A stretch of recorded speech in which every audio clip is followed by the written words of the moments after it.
ఓం శ్రీ సాయిరామ్. 2018 సంవత్సరం డిసెంబర్ నెల సనాతన సారథిలో సనాతన అక్షర సౌరభాలు అనేటువంటి అంశంలోని భాగం తీసుకుందాం. సాయిరామ్. భక్తుడు మరి ఏమీ లేదు స్వామి, కేరళ గవర్నర్ గారైనటువంటి రామకృష్ణారావు గారి ఆహ్వానంపై తాము తిరువనంతపురము 16వ తేదీన బయలుదేరిపోతున్నారనేటువంటి వార్త విని ఆ సమయం పోయినా సంపాదించేటువంటి అవకాశం ఉంటుందో ఉండదు అని ఇంత మునిపే వస్తేని క్షమించండి స్వామి. మంచినే చేసేది దాన్ని క్షమించమని కోరుటెందుకు? అసలు చెడ్డ చేసిందే క్షమించమని కోరకూడదు. అట్టితో మంచి కూడాను క్షమించమని కోరుటెందుకు? భక్తుడు చెడ్డను మాత్రము ఎందుకు క్షమించమని కోరకూడదు స్వామి? చెడ్డను క్షమించమనియు మంచికి ఫలం ఇవ్వమనియు రెండూ కోరకూడదు. మంచిని చేయుట మానవ కర్తవ్యం, కాన దానికి అదే ఫలము. ఇంకా వేరు ఫలం ఎక్కడున్నది?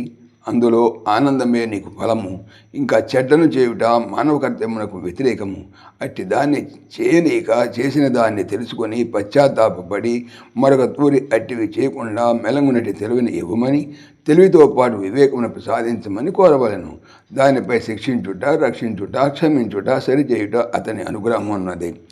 భక్తుడు భలేగా ఉంది ఈ విషయము, ఇకపై అట్లే చేతును స్వామి. స్వామి పోని పుట్టిన పండుగకు ఇచ్చిన రత్నములను భద్రపరిచి వినియోగించున్నావా? భక్తుడు సాధ్యమైనంత వరకు శక్తి లోపం లేకుండా తమరిచ్చినటువంటి బుద్ధి మేరకు నడుచుకొనిచున్నాను స్వామి. సాధ్యమైనంత వరకు అనేదేమి? మీ బొట్టి భక్తులకు అంతకంటే వేరు పనేమి? సాధ్యము కాకేమి? శ్రద్ధ ఇచ్చ ఉండవలను కానీ కర్తవ్యమును నడుచుకునే కర్తవ్యము కాదు. భక్తుడు స్వామి, ఇచ్ఛ శ్రద్ధ ఉండి కూడా అనుకూలత లేక అర్థము కాకుండా ఆచరించుడు కష్టమని తమరే తెలిపితే కదా స్వామి. అట్లయినా అనుకూలత లేకుండా అర్థము కాకుండా ఈ రెండు నువ్వు నీలో ఉన్నావన్నమాట. అర్థము కాకుండా అడుగు, అనుకూలత లేకుండా నీకున్న అడ్డేమి? భక్తుడు సందేహమే పెద్ద అడ్డు, దానికి మించిన అడ్డు వేరేమున్నది? ఇవి వినియు అప్పుడప్పుడు మాకు ఆ ఆగ్రహము కలుగు చేయుచున్నది. అది ఏమి కారణమో ఏమో స్వామి. అది ఎందుకనా? మేము నిజముగా ఆత్మస్వరూపం అనేటువంటి నమ్మకము మీపై మీకు లేకుండుట మొదటి కారణము. ఇక రెండవది, మానవత్వంలో ఉన్నటువంటి దైవత్వమును మానవునిగా భ్రమించి విషయ వాంఛలతో తికమకలు పొందుట. ఈ రెండు కారణముల వల్లనే ఇట్టి పిశాచము మీపై పొనుచున్నది. అట్లు కాకుండా మానవత్వముతో ఉన్నటువంటి పరమాత్మను పరమాత్మగా భావించి పరమాత్మతత్వమును ప్రతిష్ఠించుకొనుచున్నాం. ఈ సందేహ పిశాచి మీలో చేరదు. ఒకదానిలో ఒకటి చేర్చి నిరూపించినట్టు అభ్యాసము మానుకొనము.